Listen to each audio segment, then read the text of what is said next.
I've had people on the pod like Raja, for example. They're not fond of ICT. They say it's all a lie. It's all false. I haven't seen any results. I haven't seen any transactions. I haven't seen any broker reports. Nothing. Absolutely nothing. Smart money is more than just trading. The smartest people are the wealthiest people that are generating wealth, like can spot an opportunity and they can take advantage of it. Where's that algo? Where is it? The banks institutions have it. Yeah. So why would they let some Joe Schmo off of YouTube have that algo? You know, if this was real, we'll have millionaires walking around saying, oh, SMC, but we don't. Raja Banks, if you're looking, man, leave my people alone.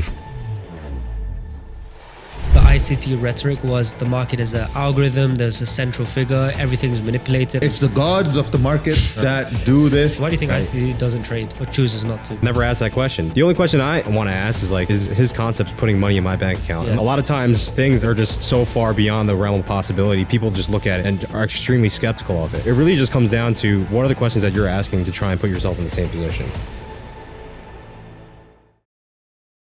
Meet Kyle, one of the best prop firm traders in the industry with over a decade in the financial markets. Many people are not going to admit that they're gamblers. Unless you're willing to admit that and really reflect and look at yourself, you're never going to be able to improve. With over $5 million in assets under management and verified over $800,000 in payouts, this is the story of how Kyle took the less trodden path to become a full-time forex trader. I could tell you, oh, I made 10, 20, 30K this week. Somebody from the outside that isn't around people like that all the time, they think it's very fishy. But when you're surrounded by a lot of people that are producing the same results and buying nice things, right, providing for the families, etc., now all of a sudden it's like, well, what do you do? I want to do that too. To have an edge in the market, by default, you have to be in a minority. If everyone's doing it, it's not really an edge. So smart money concepts, everybody was like, it was niche, it was very specific, nobody really knew about it. Now everybody's doing it. I just feel like it's the new trend line. There's a lot of people that are trading smart money that are still dumb money. Smart money is way deeper than just smart money concepts. Like smart money is how you operate in dealing with a bank account, what your expenditures are on a daily basis. Like you have to be able to manage your money properly first before you try and step foot into the marketplace. Do you guys believe price is engineered or is price action happen? Okay, ladies and gentlemen, we're back for another episode. This is a last minute plan. Kyle has just landed yesterday. Raj is flying out tomorrow. This is aligned very well. So I thought I wanted to bring this together just to have another chill conversation. Raj, we've done this a million times now, but just another one just hanging out. I think it's always nice when you have traders in town, and this week there's so many in. It's an opportunity to just openly discuss topics. I don't want to take this the life story route. We've all heard everyone's life story, so I want to more just jump straight into topics. But before we do, Kyle, I want to give you the opportunity to just explain a little bit, because you have quite a unique story, and I like your story because it's very relatable in terms of everybody's trying to take the prop firm route and succeed in that, and I think you're probably one of the biggest in the whole industry for succeeding with prop firms. I know a lot of people look up to you, so I just want you to give a quick intro on yourself. Yeah, quick intro. I've been trading since 2011. So started out in retail, had tried to trade profitably for, 7 or 8 years. Stumbled upon prop firms right before COVID happened. At the time I was working high-end residential construction, so homes that were exceeding, $20, $25 million as far as total budget. And then I took the jump to full-time trading after I had gotten a couple of payouts and have since scaled to about $5.3 million in funding. That's insane. Yeah, and I think nearly... Across how many prop firms? About 9, I think, right now. If MF, my forex funds was still around, it'd probably be 10. Yeah. But yeah. So wait. So when you came into full-time prop firms, you were already working and you had some cushion saved up. Yeah. See, that's the difference. Mm-hmm. You were all in. That's like I think that's what makes the huge difference, right? Like if you have an average trader is in high school, right? Or like after university, and they have this allure of, oh yeah, I'm gonna be a trader, I'm gonna take care of my parents and this and this and that. But you have Kyle, professional, worked in a business, saved some money, and they're like, okay, maybe I'm gonna give it a shot at trading. That was the hardest part, honestly, was just working in that corporate environment and only getting a small salary, right? So cost of living, New York, very expensive. Yeah. It's very hard to save additional money when everybody around you is telling you to max out your 401k, blah, blah, blah, save. But by the time you get your take-home pay, how much money do you really have left to dump into a personal account? Right. It was extremely difficult. And that took me a really long time to try and, I guess, change some of my spending habits, right? To kind of shift and be like, all right, if I really want to do this full time, I need to have a bigger safety net of some people say 6 months. I actually went with 2 years, Oh, which yeah. is a long, Okay, it's a okay. big, it's a really big safety net because I guess my career trajectory was really looking positive, and I didn't want to just jump ship because I kind of burnt all my bridges when I left. Like I literally, I didn't give them 2 weeks or anything, you and just I was in a bounced. position where, I was working with extremely high net worth individuals. So leaving that behind was really difficult for me because at the time I was building out a great network. It was just draining me.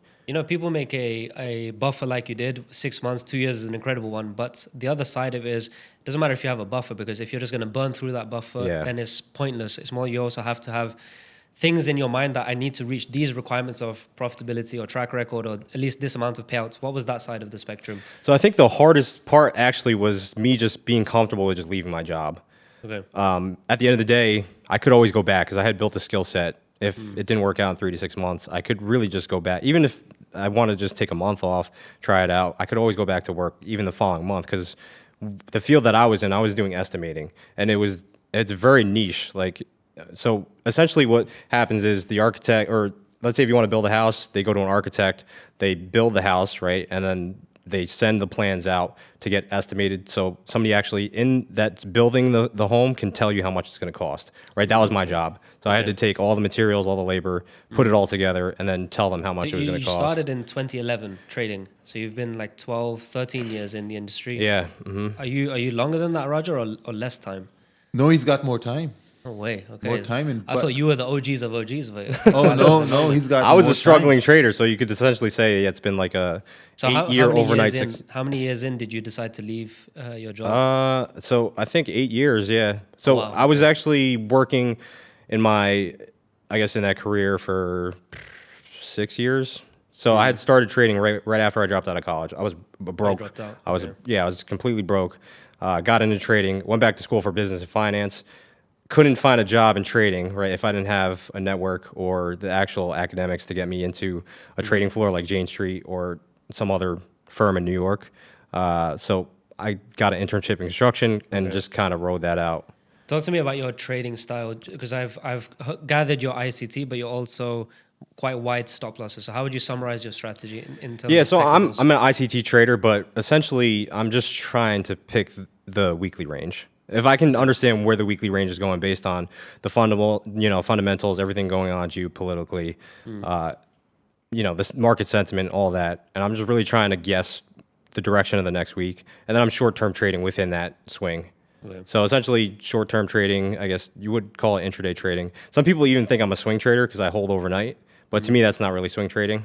No, swing trading is multiple days / weeks. Yeah. I mean, even multiple days to me is not swing trading. Like if I hold That's it for 2 intraday, days, to me is not a swing. It's not, yeah. Some For people, me, that's a swing. that's the thing. I guess it Yeah, depends yeah. on your definition of a swing, right? Because And are you trading many pairs, or do you stick to one or two? I mostly stick to U.S. dollar denominated pairs. So Anything USD cross? yeah. Oh, okay. But Raji, you're predominantly just gold, I gather, Yeah, just gold, pound, Okay. yen. because That's of the it. volatility. Yeah, volatility. Yeah. I want to ask you one thing. Yeah.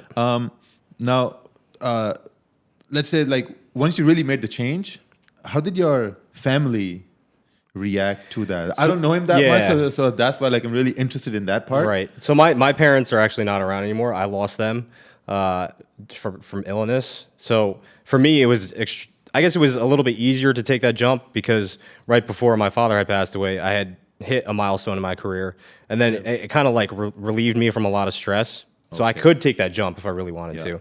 They wouldn't judge me because I'm coming from an Asian family, right? You have to kind of follow the traditional route, and this was like Tell me about not the traditional route. And even before that, right? A lot of my cousins and everything, they went to school, they got doctorates, they're working a traditional job. I was like a college dropout, so I kind of struggled into my career. I started building up my career, but then when I hit a certain peak, I was unhappy with it, right? I was making great money. It was kind of everything that a family would want, a family member would want from, I guess, a perspective of success. But at the end of the day, the trading lifestyle gave me freedom, which is something I didn't have at my job. I got a question. So you're over $5 million in funded. You've taken almost $1 million in payouts, I gather. Yep. So you're someone that a lot of people can definitely aspire to be like and look up to. One thing I want to understand is, how do you manage trading in the US with the US times? I mean, because London session is the worst time for you guys, and then you also even your New York session or Asia, US session isn't at the best time either. So how have you kind of balanced that in terms of times of the day for trading to find? I actually don't mind it. Like New York session to me is pretty good. I don't mind trading news, so I'm okay trading around news. Other than CPI, FOMC, and NFP. Those are the only 3 events that I kind of avoid. And I'll try and trade the backside of news. Sometimes pre-news as well, but the setup has to look really good. But usually the backside of news, when the market digests everything, I'm okay to So you're not enter. doing the New York ICT kill zone? I am. It's like 7 to 10 a.m., which is it's a great huge for me. window, Yeah, okay. it's great for me. I'm usually done by like 1 p.m. And Raja, for yourself, you're trading specific times of the day. Yeah. What's your preference of times of the day to trade? See, when I was in Canada, was mostly trading pre-New York till New York Open, right? I tried trading London session, but the problem with the London session was it was at like 3 a.m., right? 2:30 a.m. Yeah. 2 a.m. is pre-London, 3 a.m. was London Open, and that wasn't working out very well. You know, even though there was volume, great volume at London session, gold, pound moves a lot, but you know, it disturbed the sleep a lot. So, and once you move to Pakistan, Dubai is same thing, right? Yep. Same time zones. Then I started to look at the London session more. And to be honest, I realized that London session was way cleaner than the New York session, right? Like the pre-New York Open is a little haphazard, like, you know, and mostly when you have news at like half an hour after NY Open, it's choppy, right? And that's what you said. Like after NYSC Open is when you see the move happen, right? So London session, oh my God, man. It just I agree. For me, I really prefer London session for 2 reasons. Number one, I have a New York window and a London window, and I've really restricted my time of the day to trade. But I like London session more because I think the volatility is better. But additionally, I have Asia range of liquidity as a reference. Whereas usually by the New York window, that liquidity has already been taken during London. So I have one less framework to work with. But when I start the day on London session, Asia is usually consolidated. There's an immediate target to play with. So London session, I can catch just an intra-session move of Asia range. I can get my 1 to 3 to 1 to 5 to 1 to 7, call it a day, and not even have to trade New York session. That's how I've been managing, and also the time zone here is perfect. It's beautiful time. I kind of wonder what the success rate is for the Asian traders because they're always getting like stopped out. I think it's very tough. It's both garbage. ways. Yeah. Because they have no volatility, and it's not even about the volatility always, because there's always movement, but it's more about the purpose of the volatility. Right. In London, there's an objective usually, or New York, there's an objective to make a swing high or to take out a liquidity Take out pool. all the Asian Asia stops, is too. There's not enough volatility, not for movement, but more for meaningful movement, where it's just usually going to consolidate. It's not really going to take a previous week high in Asia session. So I found Asia session for me is just absolute no. Even Unless if you're there's an trading yen, opportunity. right? Did you find in the yen pair trading Asia session is I don't like is trading the better? yen just because the volatility is insane. Like I think the manipulation behind it is quite high. Not only that, but when there's news events, it's just always tentative. Like you're never going to know exactly when they're going to speak. Yeah, and especially with the rates. it kind of throws it all off. So What's your views on news in general in terms of, do you factor in it a lot into your trading? I do. Like I kind of use the calendar as my, I guess, treasure map. I'm really using it because I know that a lot of the money is going to come into the markets after the news. Right. A lot of times they're going to try and digest whatever was said or whatever the report was, and then that's going to kind of drive the sentiment for the rest of the week. And will you use news as your catalyst to propel the move, or is it more depending on what the news says, you adjust your trade? I would just say it's the catalyst because a lot of times if I have a bias in mind, it usually plays out. Yes. It'll just wait for the news event to occur. Like if everybody's waiting for the Fed to speak and I'm bearish on a market, I'm just waiting for them to speak, get out of the way, and I'm still bearish on the market. Most of the times I'm not looking at what they're saying unless something really changes fundamentally. I mean, lately it's kind of just been higher rates. You know, that's what the Fed's been preaching about for, the last 2 years, essentially. So when you're having a bias, like at the news, are you looking at price action to see whether the price is going to continue to drop, or is it like... Yeah, like a lot of times I want to see a level taken out first. A lot of times it's either London session highs or London session lows, and then I'm trying to place my position the opposite direction. So a lot of times if I'm bearish on a market, I would love to see the London session highs be taken out, and I'm going to take the counterparty trade to that. Okay. For your trading in general, could you summarize your top 3 most important confirmations or confluences that you look for always in a trade? I would say premium discount, right? So using a Fibonacci, Okay. a fair value gap, which is essentially an imbalance in price, right? So a lot of the large traders or institutions, they can't fill their order at a specific price. So when the market moves away quickly, right, a lot of times it retests that level. So a lot of times it's just market structure. Is that imbalance or fair value gap specific to a time frame? No, not really. Oh, interesting. Yeah, any time frame, because a lot of times they'll overlap. But about again, yourself, a lot of Raja? these fair value gaps, right? I don't know. You probably don't know what a fair value gap is, but a lot of times they'll line up with. It's a very ICT kind of Yeah, concept. it's an ICT thing, but a lot of times they line up with all these other retail concepts, and that's kind of why I'm not like an ICT zealot. Okay. Because I've been in the game for so long, I just notice a lot of these concepts line up with other things. Okay. Right. So a No, I lot of kind of want times, to ask, how would you know that there's a level where institutions have placed their orders when we don't know that institutions release? there's always prices. there's always a probability that it's not the level that they're. It's always probabilistic, Yeah. but I think the market is a digital footprint of everyone's actions. Yes. So when you're seeing that, I don't really see it as like one person is moving the market. It's a combination of everyone's decisions, which is why each moment in the market is different. Because at a certain point, there's more funds. Other point is central banks. It's always different. But there's always telltale signs. So if price goes from A to B, it doesn't usually just go. Yeah. It has signatures to get there.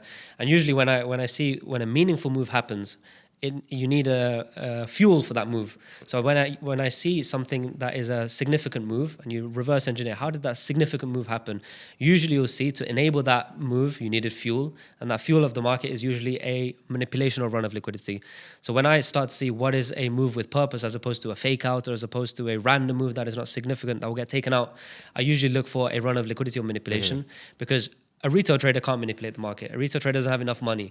So when you see a manipulation that is a clear manipulation, that is usually funded by someone with big money and they're putting in it for a purpose. I That's think it why I also usually depends follow on mine. timing too, because let's say if you see that manipulation during London, there's no news, right? And then Yes, there's yes. news during New York, right? Then the real manipulation is going to happen during New York session. No, but these concepts are mostly based off of the institution level, right? Because the way how I see the market, I see the market that in a way, the way the candles print and the market forms, the market is never wrong. Whatever the candles you see, they're all carefully crafted on the chart for you, Yep. right? Whenever there's like liquidity grabs, this means that maybe they're correcting a move that was supposed to happen. For example, right? An example is like when the Feds were raising the rates, right? So when they raised the rates, that means gold should go down, right? But what it meant was that, okay, they're waiting for the press conference to happen. And in the press conference, they kept on saying, okay, we raised the rates, but we raised the rates to combat inflation more, and that made gold go up. I spoke to some guys and they're like, well, like gold is moving up because it's being manipulated in some way. Wrong. It's because they're saying that there's still inflation there. That's why we're raising the rates so gold moves on risk. But when I looked at the price action before that, we noticed that gold was continuing to push down, right? So in a way, the whole idea of the stops are getting taken out in certain levels or there's manipulation at certain levels. I look at that in this way right now. When I first started trading, I was told that if you have your stop loss at a certain level, the market's going to take out the stop loss and then it's going to move where you want it to go. But then I started to think after a year and a half, I'm like, well, wait a minute. There's maybe someone who is in a, let's say if I'm going to sell, right? There's maybe someone who's in a buy and he's making profits as price goes up and then he's securing the profits. But coincidentally, my stop loss tends to be there. It takes out my stop loss. Because I really got in this rabbit hole of, okay, who's looking at my stops, who's doing this. But when I start to run the brokerage, we know where the stop losses are, but we can't control where price is going to go. Yes.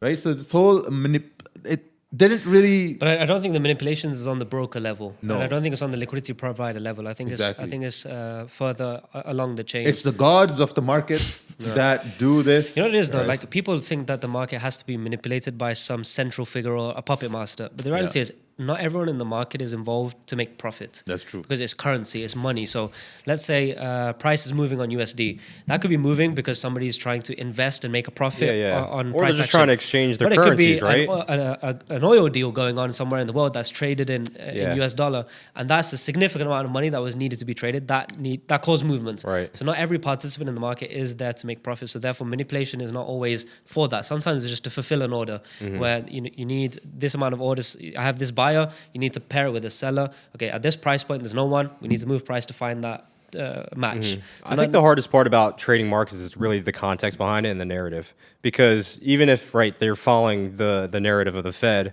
there's always another layer behind that, right? Like, and you might get it wrong. So essentially, every time I'm placing risk in the market, I'm always assuming that I could possibly have this story wrong. Yeah, it's true. Do you guys believe price is engineered and delivered, or is price action happen?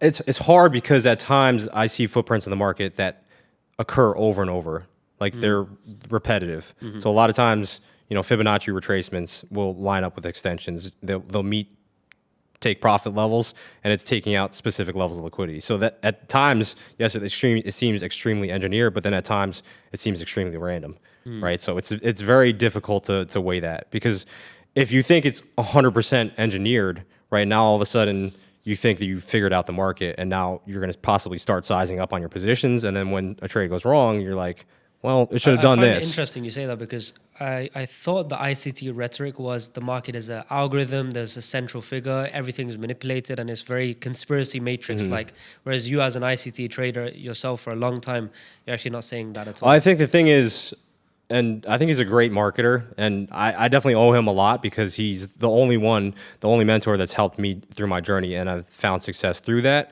But I think at the same time, every other profitable trader that I know that trades ICT doesn't have 100% strike rate, right? They simply don't. A lot of them are kind of hovering at like 50, 60%. So where would your win rate be at approximately? yeah, like 50, 60%. That's 45 to 55. Yeah, I get averaged out some months. I've been on a really hot streak, so like 75%, but then other months it's like Balances 30. It's out. like 30%. So if you average them together, yeah, about 50%. Okay. I wanted to ask something. So, Raja, have you ever done a prop firm challenge or been involved as a participant trading with prop firms before? No. And when you see someone like Kyle, who's really maximized the prop firm space, where he's max allocated on basically all of them, taken a lot of profits from the market. Yes, you may have your significant account size, you have your own capital, and there's no need. But at the same time, $5 million is $5 million. Does that ever tempt you or to even getting into the space? No, I think looking at the prop firms now, I think it's a very small barrier to entry to have access to that sort of money, right? Like you can have someone who's super disciplined and they're okay with 55 to 60% win rate. Like mine is like around that level too, right? To have okay with that win rate and knowing that, okay, all I got to do is I got to focus on this price action or ICT, whatever, right? And in the long run, I'm going to continue to make money. So if you're coming in with, let's say, $1,000 and you're getting like a $100,000 account or $50,000, and you know that, okay, I can make this 1,000 plus more back if I follow my rules, if I'm consistent, in like a month or 2 months, I can have live payouts coming to me. But I think a lot of traders also, they don't understand how much a $100,000 account is. Right? Because their first drawdown may be more than the account that they can fund themselves. Yeah, like 10K, right? Yeah, like 10K. Yeah. Most people can't afford the 10K. Exactly. Right? So mentally, they can't manage that. Yeah. Do you think it's just a psychology issue of like you're not used to those big numbers? Or I feel like people could adjust fairly quickly with a bit of practice or a demo prop account. I think they're slowly adjusting already, because when on a personal account, when you fund 10K, you can feel it barely more, though. trade a single standard. Yep. But now everybody's used to trading 5, 10 standard lots, which is, Yeah, but it's also, I think it's most about financial maturity as well. Like if you are mature about money, you've seen money in your bank account or moving, you're doing deals here and there, you're like okay with that amount, right? But if you have like 5,000 to your name and you have like $100,000 account, It's life-changing. there's a very small percentage of people who are going to be able Manage to it. break through that barrier. Like the guy, Paladin, yeah. right? Like he's one of the unicorns, who did that, right? But then like all these thousands of people who see him do that, they all think they'll be able to do the same. No, I agree. It's never going to happen. Right? So I think it comes down to your financial maturity. How much have you seen money moving around on your bank account or doing deals and stuff like that? And that's where you're like, okay, you know what? I got to treat it slowly. I have money in the bank. I'm not homeless. I don't owe money to no one. So I can just treat it as my own extra, like, you know, like a side income that's going to pay me down the road. There's all kinds of people that are traders where you might have a student, an 18-year-old, you might have a mature 35-year-old who has a job and he's got a good income. So people from the West, people from the East, there's a whole mix in the market. Who would you say is more appropriate to be using a broker and starting their journey that way, or using brokers in general versus starting or using a prop firm? Who would you advise that way? Depends, bro. Like, I've spoken to some people, they're in their mid-20s, and these guys have, like, you know, paid upwards of 20K to prop firms and still failed.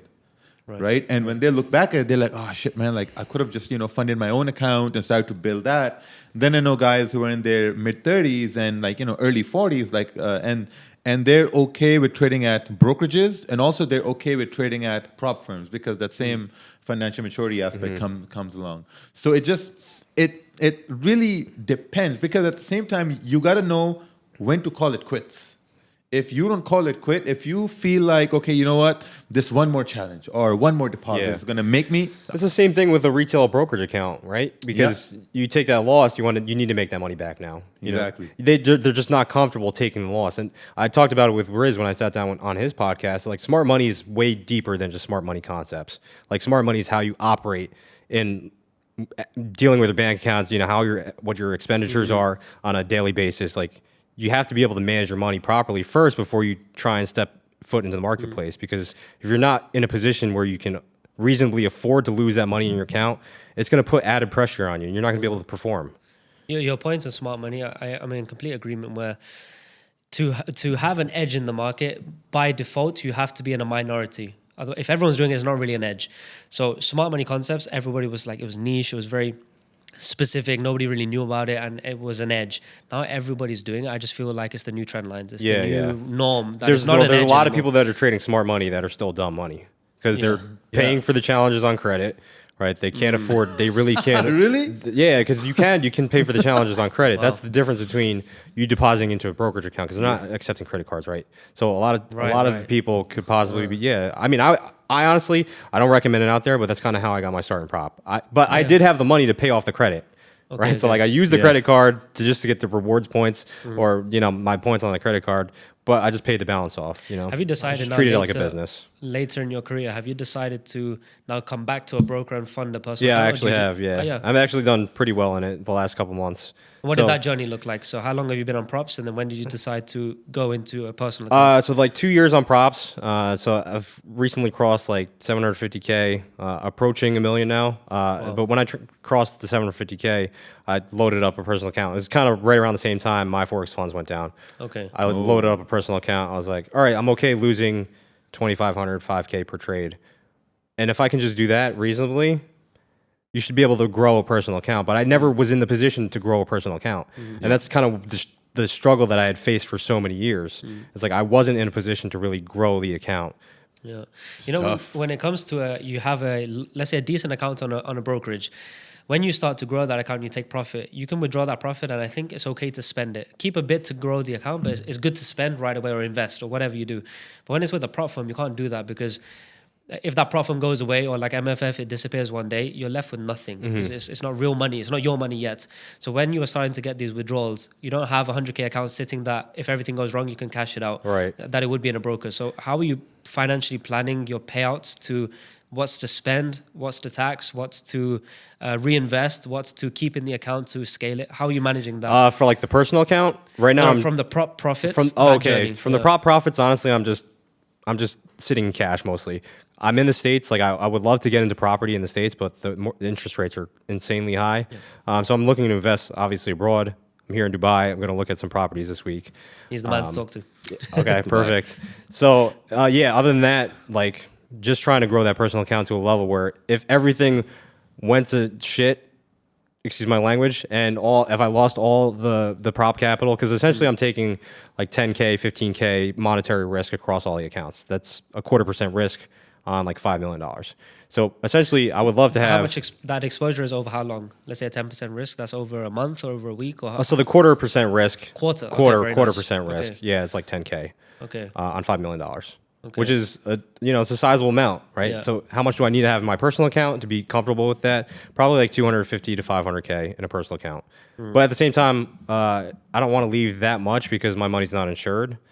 So I'm trying to grow that personal account to a level where I have enough saved on the side, right? And then I can still afford to put 250K into a retail Yes. brokerage account. So- And if the retail brokerage account goes bankrupt, I'm not going to, be completely bankrupt.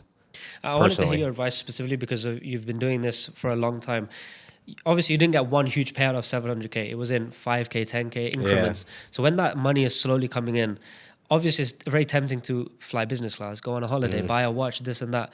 But you don't, like, how do you plan it from payout to payout? Because when you're sitting on a large amount, you can say, okay, this is to invest. But when it's month on month coming in, how are you planning your payouts to put into the personal versus spend? I want to see how you allocate month by month. like that. I would say I'm honestly saving probably 75% of it. Oh, okay. Most of it's, some of it's going to expenses, some of it's going to business trips like this, networking. This year, I've spent a fair amount just on traveling and networking, and I think that's provided a ton of value. But other than that, I live a very simple life. Like, if my expenses are covered, I have a roof over my head, I can afford food on the table. I don't really need anything else, right? So the majority of it is just going into my bank account at the moment until I have an opportunity to invest it in, something that I guess is meaningful, and I think that can provide a good ROI. The education space is actually pretty good because there's, businesses that have extremely low overhead are extremely attractive to me, right? It's, if I can find a way to just scale something like that. Man, I'd get rid of the banks. Yeah. I'd get rid of the bank. I got maybe like 50K in the bank, total, across from the accounts I have in Canada, Pakistan, and Dubai. Total 50K in the bank. Everything else I just deploy. Property, land, property, land, because the bank can go down. Yeah, right? of course. Bank can go down. Crypto exchanges can go down. Brokers can go Inflation down. eats the Yeah. money. Yeah. Everything can go down. The money you have is the money you have in your pocket, or it's in land or some property. Well, cash flowing properties, right? Assets like that can pay you month over month. Yeah, I have maybe 2 cash flowing properties. The rest is just land. The money is just in land. And if I want to cash it out, I know I can sell the land Something and just, liquid. Yeah, yeah, exactly. Because I wouldn't want to put money in the bank. Yeah. I don't. Well, when you see young guys coming into the industry that are taking the prop firm route because it's easy to access and so forth, if they start to become profitable, which is a big if, how would you suggest they plan their withdrawals, or how do they plan their route to not rely on prop firms forever and make a career off prop firms, but actually become a full investor? Yeah, what I would say is that the first thing you got to do is unfollow me. Unfollow all the other influencers who have supercars, hypercars, who have the money to throw around, to party, yachts. Unfollow all of them, right? And then look at your life and then ask yourself, okay, how much do you need a month in expenses? Because once you're getting 10K a month, 20K a month, it's really tempting to go and lease like a Lamborghini or a Ferrari or whatever. Be like, okay, I'm gonna continue to make this money, but it's really important. So that's why you got to make sure, okay, what are your expenses?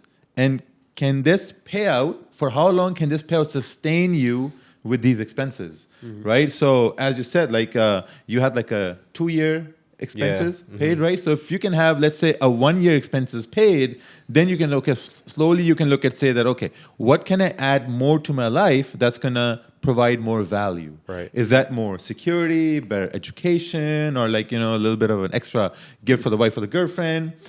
So how are those things going to play out? But in the beginning, when you start to get money, you're like, okay, it's my father used to say that when you get quick money, and I would say in trading, when you get money, it's quick money. Yeah. Right? It starts dancing in your pockets. Right? Once it starts dancing in your pockets, you want to take it out and throw it away. Yeah. Right? So you really got to focus on, okay, how much am I going to spend this much? Mind you, before we moved to Dubai, my expenses in Canada were like $4,000 a month. That's like mortgage, bills, and cars were all cash, but like mortgage, bills, and yeah, that's it. 4,000 a month. And so easily then we funded our move to Dubai and then property left, right. So Do you think that's also dependent on age? Where if you're in your 20s, don't let it dance in your pockets, but deploy it. When you reach an older stage in your career, that you can say, you know what, I've got a buffer now, I've done all right, I can start to spend. 'Cause that's what I've noticed in your career, where you had financial means earlier on, but you didn't do the supercar stuff and all the crazy stuff back then. You invested it first, and then later on, as you matured in your career, that's when you start to have your fun, let's say. Yes. Is that something on purpose by design, or is that... you know, now that I think about it, it was more about having a mentor in your life, right? Because if you don't have like that father figure who's done, like, you know, or like a mentor or someone to guide you, or someone who's done more than you, and you can, like, you know, go up to that person, ask for advice. If you don't have that, then you're just gonna go wild, no matter what age you are. Yeah, I kind of had to figure that out firsthand, because my parents were extremely frugal. Like, they didn't spend money on a whole bunch of things, and they were just savers, and they didn't talk about money a whole lot, right? So I didn't have a mentor that was telling me what to do with my money. So a lot of times I would just get paid, spend it, get paid, spend it, get paid. It was a vicious cycle, and I didn't have a mentor to tell me, like, hey, slow down. And God bless my wife, like, she actually helped me slow down a lot. Like, you know, Wives are the one who say, hey, what are you doing? Yeah, because when I got engaged with my wife, we were flat broke. Yeah. You know, so I had to learn how to save and create a budget, and it was actually extremely rewarding when you delay all that gratification. And at some point, when you're comfortable, then you can make the purchase. You know, a lot of people can't afford the cars that they're buying and stuff like that. You know, if you could afford to buy it twice in cash, then you possibly afford it now. Yeah. You know, in the start, we used to budget a lot, right? But when we start to make more and more, and then, like, you know, the company started to grow, I stopped the budgeting, and there's a very good reason, right? I stopped the budgeting, and we kept upgrading our lifestyle, and what I noticed was that my work integrity, it started to become more and more. Because in the beginning, once, let's say, like, you have like $500,000 or a quarter, like whatever amount in the bank, and you're like, okay, like, you know what, now I'm good. Now I can relax, I'm content. You slowly start to notice that the work you used to put in, let's say, education, marketing, advertising, that starts to go down a little bit because you're okay with that. And there was a time where I owed like $500,000 to a bunch of people because they wanted to invest and blah, blah, so the money was lost. I remember at that time, I doubled down on my education. I doubled down on, like, you know, social media, marketing. I started to get creative on how to make more money. And in a year and a half, we paid that off. And that work ethic continued for another year. But then once we start to accumulate more money, we start to get more, like, you know, eased into it. You know, so then I decided, okay, like, you know what? But it's not about saving or budgeting. It's all about, okay, we're saving for what? A rainy day? Big deal, no problem, right? Because the less you have, the more it should push you to make more and more. Like right now, across all my bank accounts, I have like a limited amount. So that always scares me now. Okay, I forget about the investments. All I know, I have this much amount. I need to make more. How do you look at the money in your trading account? Because that's very easy to liquidate, almost instantly, and that could be your rainy day fund, or that could be your cash buffer. It looks like you've separated that. Well, this is my cash buffer in the bank account. This is my trading account money. How do you manage in terms of your total net worth, what you want to keep in the trading account, what you want to put into land and property? See, I don't trust when someone else has my money, right? So people think when they deposit the money, it goes to the broker. No, it goes to the LP, right? So all the money the biggest amount I had with the LP was 3.3 million. And I was like, yeah, no, you know what? No, I'm going to take that out. So yeah. So I took that out. So I'm always afraid that maybe the LP may go down. Yeah. Right. So at what point, cash amount or dollar amount, do you start getting nervous to keep in a broker's LP? How after like a 200K, after a 500K, where do you start to feel like, okay, this is too much? For me, over 2 million. Okay. For me, over 2 million. And is that based on average client deposits, or is that based on what you see as the capability of an LP? Oh, like what? Like client deposits? Yeah. Like, why do you feel like 2 million is too much or too less? Because I would imagine there's a lot of traders with a lot more. Oh, I thought you meant like my own personal funds. Yes. Yeah, 2 million. And the reason why is because I've built to an amount where I'm comfortable with it. Okay. I'm super, super comfortable with it, right? It's not like, I mean, things can happen, But also we have a deal with them, like now we're regulated with Mauritius. So we have a deal with them that, okay, if something was to happen, X amount of percentage is going to get back. So it's personal preference. We have a client, he deposited 1.5. He's trading it now. He took it up to 2.2. He withdrew 100K. So we spoke to him and he's like, hey, I'm going to keep 2 million in it. Like, there's going to be no problem. We're like, okay, there's going to be no problem. But still, again, anything can happen. Yeah. Same thing happened with the Quadriga CX, if you remember. Oh, yeah. Yeah, right? January 2018. January 2018, I got my money and I got friends' money. I'm like, hey, this Quadriga, let's buy Bitcoin. It's going to go up. So we put all our money in it. I think it was like $250,000 and 150 of my own money, right? And that's all I had. And then the guy died. The guy died, man. Yeah. He died in India. With his private keys, yeah. Yeah, with his private keys. And they asked the wife, yo, so where's these keys? Oh, we have the keys. Okay, where's the password? Oh, he knew the password. He's dead. Yeah. Wow. Wow, big deal. Yeah. You know, this kind of thing, like anything can happen, is very true. You never know. Like we saw what happened in '08. Literally anything can happen. But we have a direct thing to look at right now, which is MFF. Like something actually happened in the prop firm space, which is why you can say it's a little bit dangerous, so be careful because it's a new industry, regulation might be coming and it's an uncertain time. Whereas brokers have been around for forever. So you can always say you never know what can happen, but do you have references of like an LP causing issues or putting too much money in? There was a risk at some point in your career, which is why you're now fearful, or is it just more just being cautious? No, not at all. Just being cautious. Okay. And like, and to be honest, whatever happened to MFF, someone snitched on them. You think? Someone snitched on them. 100%. We were talking about this last night. And so they had mostly funds were internalized for them, right? So when you have an LP, right? An LP sees the amount of volume you're internalizing and the amount of volume you're sending through to them. Now, of course, the LP is going to make money on the volume you send to them, but they're like, hey, man, like you're internalizing everything. Why aren't you sending something to us?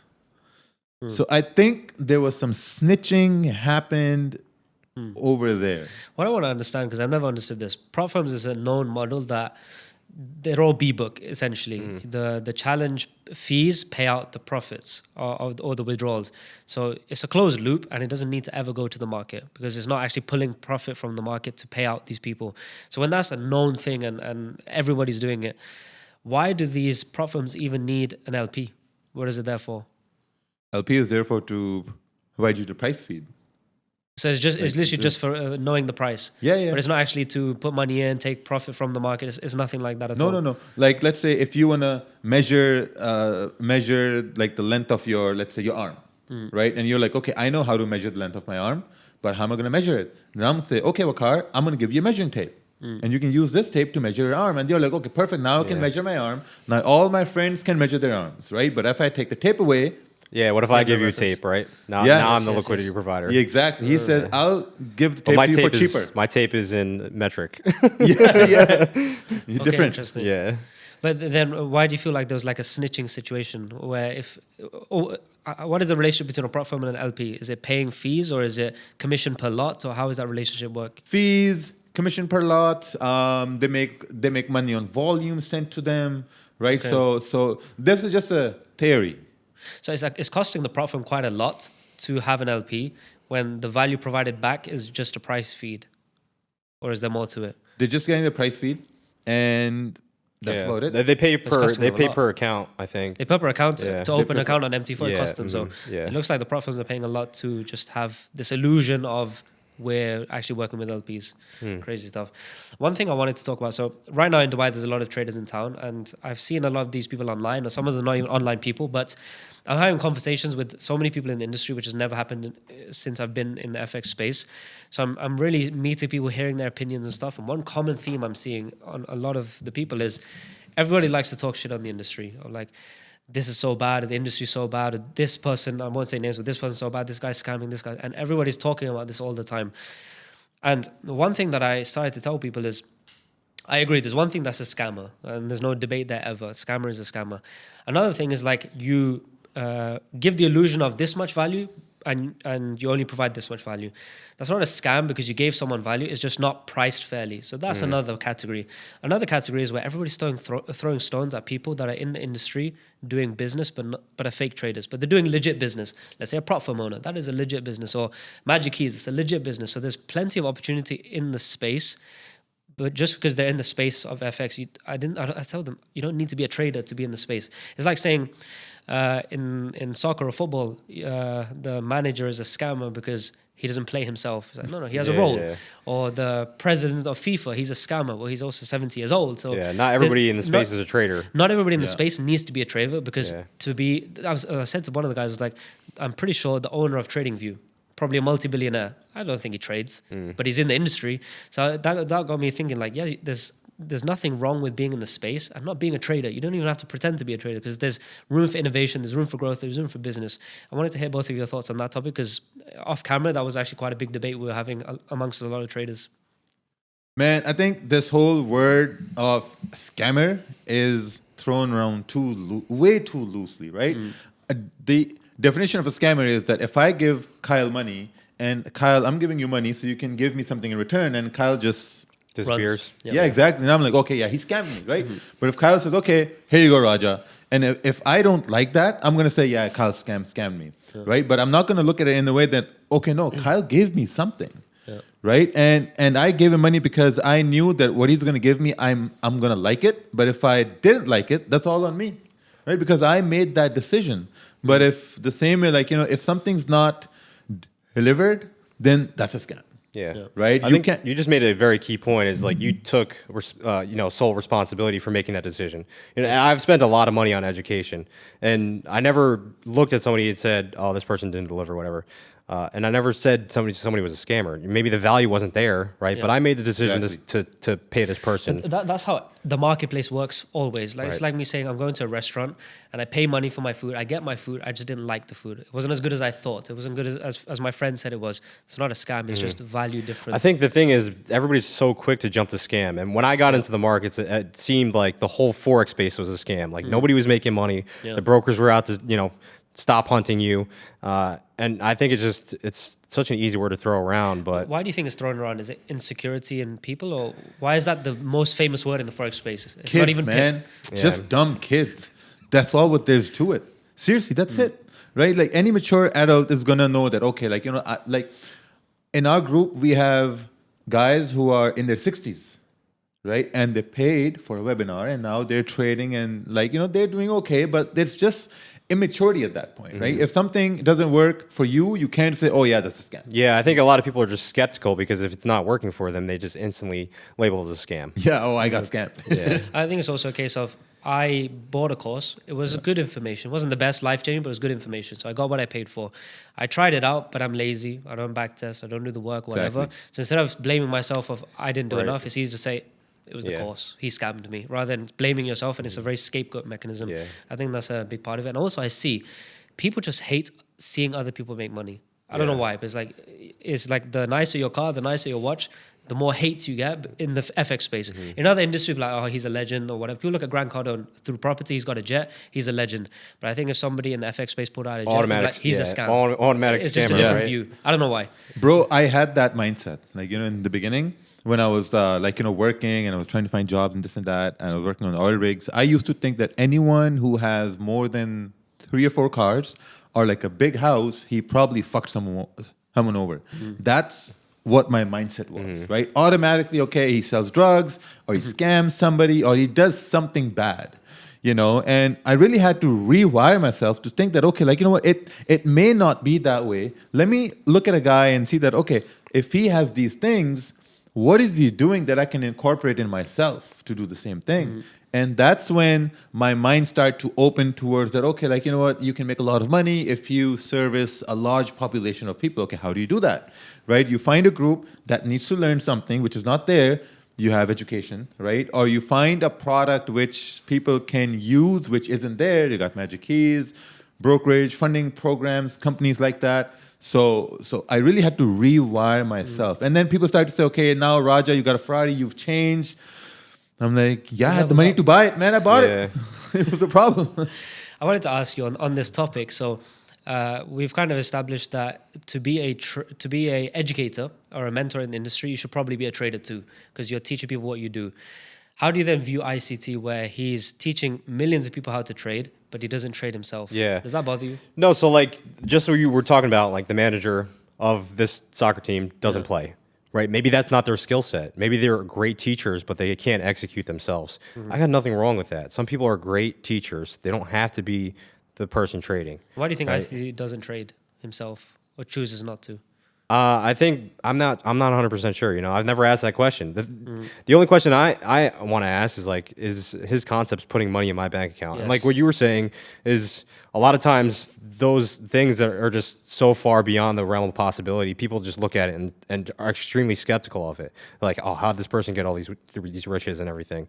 And it really just comes down to, you know, what are the questions that you're asking to try and put yourself in the same position, right? So if something is in the realm of possibility, now all of a sudden it doesn't seem like a scam, right? Because I could tell you, oh, I made 10, 20, 30K this week. Somebody from the outside that isn't around people like that all the time, they think it's, you know, it's very fishy, right? But when you're surrounded by a lot of people that are, you know, producing the same results and, you know, buying nice things, providing for the families, et cetera, now all of a sudden it's like, well, what do you do? I want to do that too, right? You know, something I want to talk about, because it's something I had a breakthrough about a year ago on. So everybody knows about risk management. It's like baby pips 101. Like everybody knows risk management. And there's a little bit of steps beyond the basics, which is intro level is risk 1%. And that's what everybody knows. But then you can get a bit more complex and say, depending on my setup type, depending on my model, and depending on how much exposure I'm on my account, let's say I'm a swing trader, I can afford to take higher risk because I trade less often. I might take 3 trades a month, so I can do 2% per trade. But if I'm scalping and I take 3 trades a day, I can't do 2% per trade because Right. I might blow account in a week. So there's that level of risk management. I think that's very well understood in the industry. Something I don't think is very well understood, because I didn't understand it well, was profit management. Is how do I manage a position? Because we might all take the same trade on TradingView, where we had a 10 pip stop loss and a 30 pip profit target. So it was a 1 to 3. But you might partial different, you might partial different, I might partial different. So we had the same trade and completely different ROI. So risk reward is one thing and ROI, return on investment, is something else. And that's quite personal. And everybody has their ways of managing a position. And for me, that was a big journey, because I didn't have to change my trading at all. I didn't have to change my strategy, didn't have to change my risk. But when I got more efficient in my profit management systems, that's for no extra work. I actually optimized my portfolio. So I want to hear your guys' thoughts on profit management, because I don't think I've ever heard anyone really go depth into that topic. I'm actually very discretionary. And it's hard for me to explain because, I don't know, I trade with a lot of other traders and we're all taking the same trades like you were saying.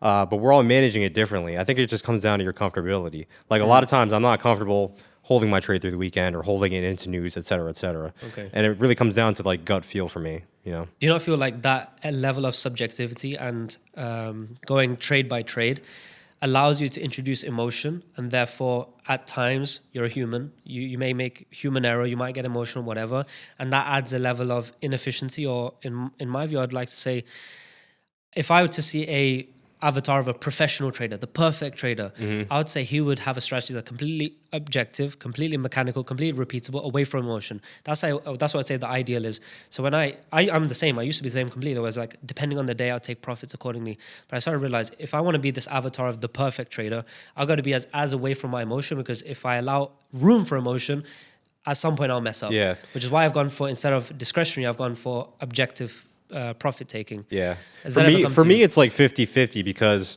a lot of times my discretionary decision making is really good. And then at times it's like, oh, maybe I should have done it this way. So at times it saves me, at times it hurts me. And I'm okay with that. You know, I've just accepted it. And I think I'm at the point right now where, yes, sometimes emotions come into play, but I would be hard pressed. I think even with a mechanical system, at times they probably do come into play as well. But I've tried to find ways to try and automate my strategy as much as possible. It's just, it hasn't suited me, you know? So I just never really dove into it any further. Fair enough. Raja, I know your risk management protocols and you've given me some tips on that, but I've never heard you speak about profit taking. How are you managing your positions depending on the day in terms of profit targets? One, it depends on how much you're risking, right? So let's say if it's like a Monday or Tuesday, I'm going to go at like 1 to 2%. But if, let's say, Monday or Tuesday, I made... Now, there's also another thing of letting your trades run. I get like maybe 15, 20 pips.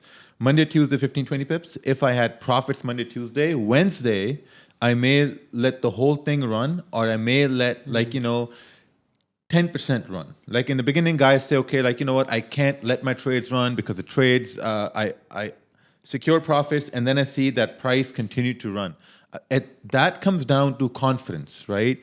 And in some way, you do know that price is going to get to a level, but there's lack of confidence, which says, okay, like, you know what?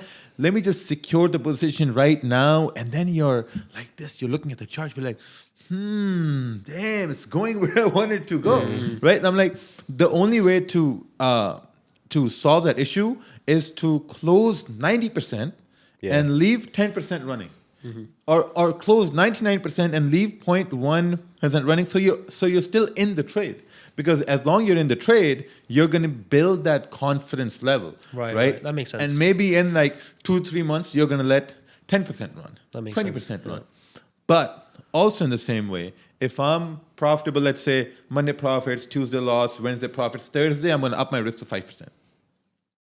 Wow. 5%. Why? Well, because you have a buffer, right? Yeah, I have a buffer. Yeah. Plus, why don't make more? So you either make more or end the week where you started. End the week at break even. Yes. Okay. Initially, yeah. But see, that's the thing. You're okay with taking that loss and getting back to break even, you know? Yeah. Whereas a lot of people, they might go on tilt because of that. Yeah, Right? but It's very personal, I think. Trading is extremely yeah, personal. but that came into when I started to get profitable. Like this, I started to do in 2020, right? When COVID came. When COVID came, man, I know so many guys around me who made bucket loads of money. You know, any news that would come out of, new cases, gold through the roof. Yes. If any news that would come out, we got a new vaccine, gold came down, right? Then you had the Russia-Ukraine thing. Gold just went full tits bullish. Now you have Israel and Palestine thing, same thing. Yeah. So if you've been through those phases that have really affected the economy and like the macroeconomics, you know how gold moves, you know how these things work, and you're better prepared. So when Trump came in, I had no idea. The amount of impact Trump had on gold. All I saw was gold moving up, gold moving down. That's it, right? Then we had the French elections where yen rallied, pound dumped, right? I had no idea what was going on, but I studied that okay, this may happen again. COVID came, golden opportunity. Wars came, golden. It sounds bad, but you know you got to monetize on the market when there's moves. So on the last point I want to say on the profit target thing is the reason so I've heard both your opinions, but I have a very specific view, and it's because I had breakthroughs on it. Was if I was to optimize for the trade on a trade by trade basis, is the ideal scenario is hold full volume. Therefore, you maximize the trade. But the problem is, if it doesn't go to full volume, it goes halfway. You could have been 2% up, and then it came back to break even. You took a 2% loss, in my opinion, because you didn't grab it, hoping to catch the full volume. So that's where people get confused, and that's where I used to get confused. I know optimal is holding full volume, but reality is not every trade goes to full volume. So I started to look out of all of my entries, how many hit stop loss, how many hit break even, how many went to full target, and how many was somewhere in between. And I realized that my full target wasn't often. I wasn't always right. And I had my win rate at 50%, so that was the break even stop loss side. But the majority of my cases of trades were 60% target, 80% target, 20% That's kind of why I'm like more of a discretionary taking profits, because many times, my trade's not hitting full target. What I realized is when I add discretionary, I try to take profit on logical areas of new structure, new liquidity, whatever. And that's how you can manage it better. But that for me added discretionary, which was always around emotion, because I found that when I'm about to hit stop loss, I would want to extend my position, or you're hopeful. You start to see, okay, it might reverse. But when you're in profit, I'm not hopeful. I'm more like, but what if it reverses, or what if it changes here? So I'm fearful. Yeah. So when I recognize that I'm fearful in profit, I'm more trying to convince myself to take profit based on a level that maybe is not true. Like, but there's liquidity here, so I'm going to take profit now. And then it went further. I was like, I shouldn't have done that. So what I started to do was fix profit. So when I realized that some of my trades go to 20%, 30%, 50%, 80% target, not all of them all the way, I realized, why not make it systematic? So I tracked my data. Take profits? Multiple take, fixed levels, not based on price action, based on profit Right, of right. risk reward, because I realized if I plotted it and it looked kind of like a bell curve where some of my trades went just 5% target, some of my trades went to 99% target, majority were in the middle. So it just literally made a bell curve, and I was like, okay, to optimize my trade, I hold to full volume. To optimize my portfolio of 100 trades or 1,000 trades, I got to optimize for this bell curve. So when I started to realize that is, I don't need to profit at the full volume or even my final target for the swing. I can take partial at 1 to 3, 50%, and at 1 to 10, 50%. So a win for me was 1.5R plus 5R. So I get 6.5R for a win. And if it went further, it's fine. Yeah. It's factored in my strategy. That was a huge breakthrough for me, because those little wins that I was getting at 1 to 3, which was just session volatility, that would happen so often, but never reach my final target. But That's I would get a essentially small win. how I trade session volatility. Okay. So London close comes around, most of the time I'm taking 80% of the trade off. Yeah, That's just it when it makes goes into sense, lunchtime, right? it's Because just dying. You might have a market structure bias that at the end of the week it should make a lower low, but price on the way could do all kinds of crazy things, Exactly. or just not even do what you Yeah. thought. But the session volatility is more predictable than swing or Right, monthly or exactly. weekly levels. And like I found too, even intraday trading, like this is kind of why I don't really hold overnight either, is because there's usually that retracement move. Even if it's going to continue the same direction, why don't I capitalize on that opportunity. as well? Yes, Yeah, yes. exactly. Instead of me holding through that 20 pip drawdown, why don't I close the trade at this specific take profit level and then re-enter it when it retraces 20 pips? Now I'm taking advantage of that 20 pips instead of just holding through the whole move. Last question on technical stuff. What is your guys' view on journaling, on tracking your trades, tracking these kind of things? You want to go? You go. So I actually, when I first started getting into trading, everybody talked about journaling. You got to journal your trades. It's like the most boring thing that you can possibly imagine. I don't think anybody looks forward to doing it, but it's probably the most important thing that you probably have to do. And at the moment, I don't journal as much as I used to. But when I was trying to figure out my edge, that was extremely important because I wasn't really accepting the mistakes I was making. It really comes down to self-accountability. It's like, you don't want to write in your journal, I broke all my rules today, right? Nobody wants to admit that, and they don't want to admit that they're wrong. But it really is a reflection tool in order for you to take advantage and capitalize or, improve upon the mistakes that you're making. If you're not, accepting that you're breaking all your rules, you're never going to improve upon it. So you have to take a look at it from a data standpoint and understand what's holding me back, what am I good at, right? And when I got into business, it was really just doing a SWOT analysis. So you have to understand your strengths and weaknesses, your outside your opportunities and your threats. A lot of people have so many weaknesses that they're not improving upon, right? If they're over leveraging all the time, that's a huge weakness that they have to improve upon. But if they're not, I guess willing to admit that they're over leveraging, right? Many people are not going to admit that they're gamblers, right? It's the same thing. Unless you're willing to admit that and really reflect and look at yourself, you're never going to be able to improve. So when I started journaling and started looking at all my data, that's really when I started to see improvements in my trading. Yeah, it's true. I mean, journaling can get really boring. You're right. In the beginning, I was over trading, like just going nuts, and like to journal 10 trades a day, that I don't want to do that. Right. And that's what happens when new traders come in and we're like, okay, you got to journal. No, it's okay. And the reason why you say no, because you got, 10 trades and and 8 are losses. You don't want to embarrass yourself, right? Yeah. You're like, oh, lost. So it's all about accountability too. It's the same thing as when you don't have money in the bank, you don't want to look at your bank account as much, right? Because you're like, okay, I don't want to embarrass myself. So losses are the same thing. I used to journal a lot, and most of my journaling was on my Instagram. Like if you look at my older posts, all the trades I would take, I would mark it up and post on my Instagram. That was my journal. Okay, interesting. So that was just for myself to see that, okay, visually, okay, I took this trade. Next week, the same thing happened again. Perfect, programmed. And what's the probability it's going to happen? What's the probability that it's going to be successful again? Small probability, right? And then I'm okay to take that loss. So I journaled that way. But once I got into once trading became more systematic, right, I stopped journaling altogether. Maybe because also I was doing the live streams at that point too, so everything was just on the live streams that I would post price action breakdowns. But I stopped now. Okay, so to be honest, new traders, don't take this advice to heart. But now I just journal in my head now. Yeah. There's no thing as Because you've done it enough. Yeah, It's yeah. like people that when you start to want to lose weight, you got to track bread, you got to track everything you're eating to know what a calorie is worth and everything. But it reaches a point where you can eyeball this banana is worth X amount of calories, Yes. more or less.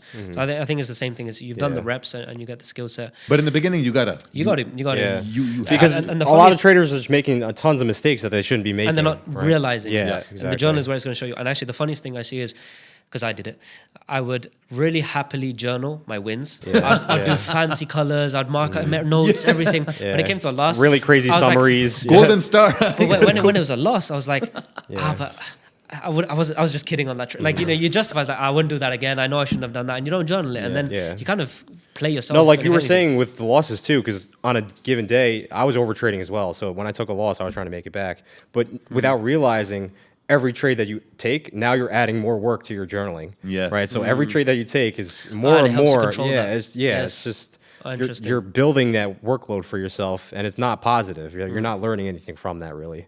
What new traders also don't realize, and this took me a very long time and losses and pain and just BS time to realize this, that every trade that you take is independent of the last trade that you took.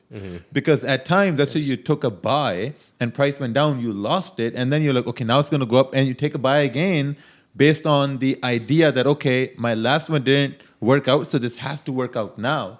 But if it has been like 30 minutes, price action may have just changed. Yeah. Right? You look at on the 15-minute structure or whatever, price action may have just changed. So every trade is totally independent of the next trade. And that came to me in the way that, okay, like, some guys are going to say, okay, you know what, I'm not going to trade pound yen because I'm scared.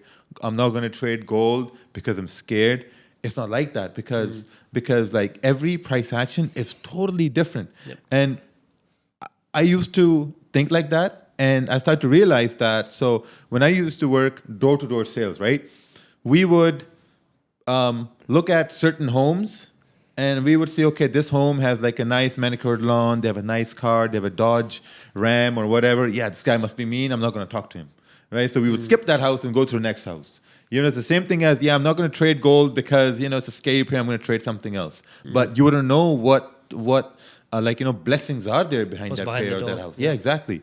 Yeah. So, yeah. One question I've been dying to ask you, Raja, is because I was watching one of He's those. smiling now. See? You're going to enjoy the question.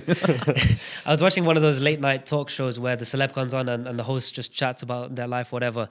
And it's a thing I've seen around a lot. It's kiss, marry, kill. So they say 3 celeb names, like who would you kiss, who would you marry, who would you kill. So I don't want to ask that question, but I want to ask a spin on that question, which is in the trading industry, amongst the mentors and the gurus and whoever's around, who would you have as a business partner, trading partner, and kill? None. No, man, I need to hear something. None. Business partner, nobody. I mean, I've tried having business partners, right? But they weren't up to my pace, right? So it didn't really work out. Kill, I don't want to, because the reason I'd want to, let's say, not serious, right? The reason I want to like kill would be to kill off all competition, but I want people who follow the one I want to kill to just fail and fail and fail and then realize that, okay, this was the bad thing to do. And what was the next one? Business partner, trading partner, kill.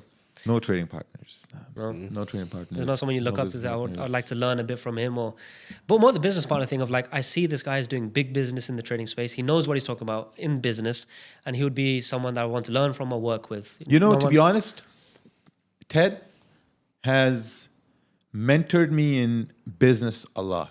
Okay. Right? Because once I started to make a lot of money, he was the only person I knew who's gone through certain things, like a lot of things, like irrespective of whatever happened, right? So I have a lot of respect for the guy. He's mentored me a lot of things. He's helped me with a lot of things, make me connect with certain people as well. But yeah, so like business-wise, there's going to be no business-wise person, trader, partner, no, because everyone has their own trading psychology. Like I had this one guy where we shared an account with, And Okay. yeah, like this is back when I first started. That's tricky. It didn't work That's out. tricky. Yeah. Yeah, it doesn't sound like. Why'd you take this trade? Yeah. Oh, why'd you take this trade? Oh, you're one of you's buying and one of you's selling. The Yeah, same thing. exactly. That happened too. Because I wanted to buy, a guy was going to sell. Bro, why are you going to sell? What about you, Kyle? hedge. Do you have an answer to that question? No, to be honest, like again, like kind of what you're saying. To me, trading is very personal. It's very independent. I have a lot of trading people in my network right now that I kind of talk to. You know, you guys obviously now. But yeah, I don't think. I mean, there's certain levels that you hit where you can kind of just bounce ideas off of each other, but not have to be a trading partner or a business partner, right? And I think it's very much a solo journey, and that's kind of why I'm so invested in it, because you know my levels don't have an effect on somebody else's levels. Like my good friend Dan, he says, you know, you versus you, me versus me, and that's essentially what it is. Like if you guys are crushing it trading, and this month I have a bad month, you know, I have no connection to what you guys are doing, right? So like I can't expect that I'm going to do good because it comes down to my performance, right? It's very much a solo sport, and that's what I like about it. And yeah, I don't think I would, you know, Fair enough. I guess wish harm upon somebody. No, you know what? My objective with that question was really I wanted some dirt. I wanted some juicy topics because I wanted Who to. would you want to kill? Yeah, who would you want to kill? You know, I haven't thought about it enough, but I can give an answer. No, there has but to my be plan some- was I wanted to set up because you guys are big names. Bro, set I up never like thought about it too until you asked me this. No, but this would parlay perfectly to make like an forex influencer boxing thing. Oh, look at That's this what guy, I was. you know, That's what I was trying to pioneer. yeah. Deflecting it nicely. But no, now. here's my answer. Political So- answer over there. I'm a politician. Huh? No, my for a trading partner, it's tricky for the reasons you said. But there's a few people that I look in the industry. It's not many. A few people I look in the industry and like, okay, they know what they're talking about. They look like they're a good trader. That just to sit and have a conversation with, not actually trading an account together, but learning from. For example, yourself, I see. Paladin as well, because he's done big things. There's another guy that's not too well known called Johnny Godfrey, and he's been around. know for him. me. Yeah, I he's know been him. around for so long, and He's blocked me. I'm blocked, so I don't really? know. Oh yeah. Yeah, it was a long time ago. No, for him, it's like I don't know his technical style, but it's more how he carries himself, how he manages risk, the way he talks about trading. I was like, okay, he's definitely got things I can learn from. To be When it honest, no, I'm not going to say it. Continue. I think I want to hear that. I had nothing to say anyway. There are a lot of traders out there who have family wealth, right? And a lot of those traders, they show it from the get go, like, you know, and like I've been in the space for like 7 years, and I can see through everything, right? And I think I made a comment about him earlier on, and like, you know, we had a little bit chit chat, and then I was blocked. Oh, okay. Good. I saw through everything, and it's like, yeah, okay, yeah. When it comes to business partner, I think Umar Ashraf, that guy is a machine, man. Yes. He's a killer, just smart guy. And because I've spent a lot of time with him now, I just see how he operates. It's on a different level. The way he posts online, he's not showing his life. He's not flashing. I just really look up to him in that sense. And Kill, I'm not going to say a name, but I can say if the shoe fits kind of thing. Those guys that are doing like on YouTube, I'm seeing right now, like $80 account to $1 million in whatever. Yeah. Enough said. Yeah, that's what I'll do. Yeah. Brilliant stuff, boys. Thank you very much for both of your time. And we have a boat event tomorrow, so we look forward to continuing the thanks for having conversations me. there. Awesome. Awesome.